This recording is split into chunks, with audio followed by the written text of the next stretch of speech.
श्री राम कहते हैं कि दूसरों से तुलना करना छोड़ दें।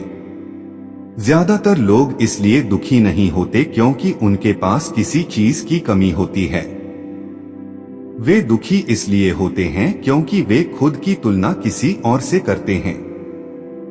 आप एक मोटर बाइक चला रहे हैं। आप किसी को मर्सिडीज चलाते देखते हैं और खुद को दुखी कर लेते हैं। साइकिल पर चलने वाला कोई व्यक्ति आपको मोटर बाइक पर देखता है तो यह उसके लिए वह दुख है।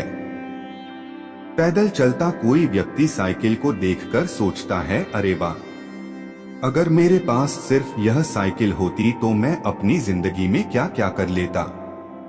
यह एक बेवकूफाना खेल है जो चलता रहता है।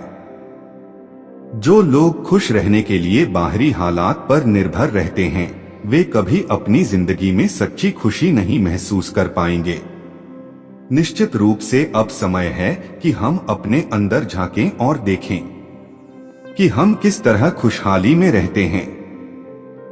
जीवन के अपने अनुभव से आप साफ साफ देख सकते हैं कि सच्ची खुशी आपको कभी मिलती है जब आपके अंतर्मन में बदलाव आता है। जब आप खुश होने के लिए बाहरी स्थितियों पर निर्भर होते हैं तो आपको समझना चाहिए कि बाहरी हालात कभी भी 100% आपके अनुकूल नहीं होते। जब यह हकीकत है तो कम से कम इस एक इंसान यानी कि आपको उस तरह रहना चाहिए जैसे आप रहना चाहते हैं। अगर आप अपने अंदर उस तरह होते हैं जिस रूप में आप खुद को रखना चाहते हैं तो आप कुदरती तौर पर खुश होंगे। ये कोई ऐसी चीज नहीं जिसे आपको खोजना पड़े। अगर आप अपनी मूल प्रकृति में वापस चले जाते हैं तो आप सिर्फ कुछ ही रहेंगे। इसलिए हमेशा जीवन में खुश रहें। श्री राम कहते हैं कि खुद को याद दिलाएं। बहुत से लोगों को यह सब भूलने में बस घंटा भर लगता है और जल्दी ही उनका रेंगने वाला दिमाग किसी को काटने के लिए आतुर हो जाता है। इसलिए हर घंटे खुद को एक खुराक दें यानी समझाएं। जीवन की अहमियत याद दिलाएं। अगर आप बहुत ही संवेदनहीन हैं, हर आधे घंटे में खुद को याद दिलाएं। अगर आप भीषण रूप से संवेदनहीन हैं तो खुद को हर 5 मिनट पर याद दिलाएं। अपने आप को याद दिलाने में बस 10 सेकंड लगते हैं। आप इसे बस 2 सेकंड में भी कर सकते हैं। मैं जीवित हूं, तुम जीवित हो, और क्या चाहिए? श्री राम कहते हैं कि जो अंदर है उसे बदलें। वर्तमान में आपके जीवन की गुणवत्ता उन कपड़ों से तय नहीं होती जो आप पहनते हैं। वे आपकी शैक्षिक योग्यता, आपके परिवार की स्थिति या आपके बैंक बैलेंस से तय नहीं होती। आपके जीवन की गुणवत्ता इस पर निर्भर करती है कि आप अपने भीतर कितने शांत और खुश हैं। निश्चित रूप से जिसे भोजन नहीं मिलता और जिसके पास जीवित रहने के लिए जरूरी बुनियादी चीजों की कमी है या शारीरिक रूप से बहुत कष्ट में होंगे, इस पर ध्यान दिए जाने की जरूरत है। ऐसे लोगों के लिए हमें उन बुनियादी चीजों की व्यवस्था करनी होगी, मगर बाकियों के लिए उनकी जरूरत एक अनंत सूची है। आपको लगता है कि कार चला रहा आदमी सड़क पर पैदल चल रहे आदमी से ज्यादा खुश नहीं। आपके पास क्या है उससे यह तय नहीं होता। यह इस पर निर्भर करता है कि वे उस समय कैसा महसूस कर रहा है। श्री राम कहते हैं कि मुस्कुराएं। सुबह जब आप उठते हैं तो पहली चीज आपको यह करनी चाहिए कि आप मुस्कुराएं। किस पर? किसी पर नहीं, क्योंकि आप जागे। यह कोई छोटी बात नहीं है। लाखों लोग जो कल सोए थे आज नहीं उठे। अगर आप और मैं उठे, क्या यह बहुत बढ़िया बात नहीं है? क्या आप जागे? इसलिए अपने जगने पर मुस्कुराइए। इसके बाद आसपास देखिए और अगर कोई है तो उन्हें देखकर मुस्कुराइए।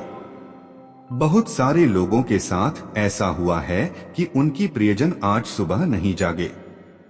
आपको जो भी लोग प्यारे हैं वे जगे। वाह वाह, ये तो बहुत अच्छा दिन है ना। फिर बाहर जाइए और पेड़ों को देखिए, वे भी पिछली रात को नष्ट नहीं हुए। बहुत से लोगों को ये अजीब लग रहा होगा, मगर आपको इसका महत्व तब पता चलेगा जब आपका कोई प्रियजन सुबह नहीं उठेगा। इसका महत्व जानने के लिए तब तक का इंतजार न करें। यह कोई अजीब या हंसने वाली चीज नहीं है। यह सबसे कीमती चीज है कि आप जीवित हैं और जो भी आपके लिए मायने रखता है वह जीवित है। इस दुर्भाग्यपूर्ण रात जब इतने सारे लोग नहीं उठे और कितने सारे लोग के परिजन नहीं उठे, तब आपके परिजन उठ गए। क्या यह शानदार चीज नहीं है? इसका महत्व समझें और कम से कम मुस्कुराइए। कुछ लोगों को प्यार से देखना सीखें। श्री राम कहते हैं कि चीजों का महत्व पहचानना बहुत ही जरूरी है। आज सुबह क्या आपने देखा कि सूर्य बहुत अद्भुत तरीके से उगा, फूल खिले, कोई सितारा नीचे नहीं गिरा, तारामंडल बहुत अच्छी तरह से काम कर रहे, सब कुछ व्यवस्थित है। आज संपूर्ण ब्रह्मांड बहुत बढ़िया तरीके से काम कर रहा है। मगर आपके दिमाग में आया किसी विचार का एक कीड़ा आपको यह मानने पर मजबूर कर देता है कि आज बुरा दिन है। कष्ट मुख्य रूप से इसलिए होता है क्योंकि ज्यादातर इंसान इस जीवन के प्रति सही नजरिया खो बैठे हैं। उनकी मनोवैज्ञानिक प्रक्रिया अस्तित्व की प्रक्रिया से कहीं बड़ी हो गई है। या सीधे सीधे कहें तो आपने अपनी रचना को रचयिता की सृष्टि से कहीं अधिक महत्वपूर्ण बना दिया है। इस सारी पीड़ा का बुनियादी स्रोत है हम इस बात की पूरी समझ खो बैठे हैं कि यहाँ जीवन रहने में क्या मायने हैं। आपके दिमाग में आया कोई विचार या आपके मन की कोई भावना फिलहाल आपके अनुभव की प्रकृति को तय करती है, और यह भी हो सकता है कि आपके विचार और भावना का आपके जीवन की सीमित हकीकत से कोई लेना देना ना हो। पूरी सृष्टि बहुत बढ़िया तरीके से घटित हो रही है, मगर सिर्फ एक विचार या भावना सब कुछ नष्ट कर सकती है। तो आप मधुर वाणी चैनल को लाइक और सब्सक्राइब करना ना भूले। आप हमेशा खुश रहे हो, मैं भगवान से प्रार्थना करूंगा। जय श्री राम। आप सभी का बहुत बहुत धन्यवाद। आप सभी का बहुत बहुत धन्यवाद।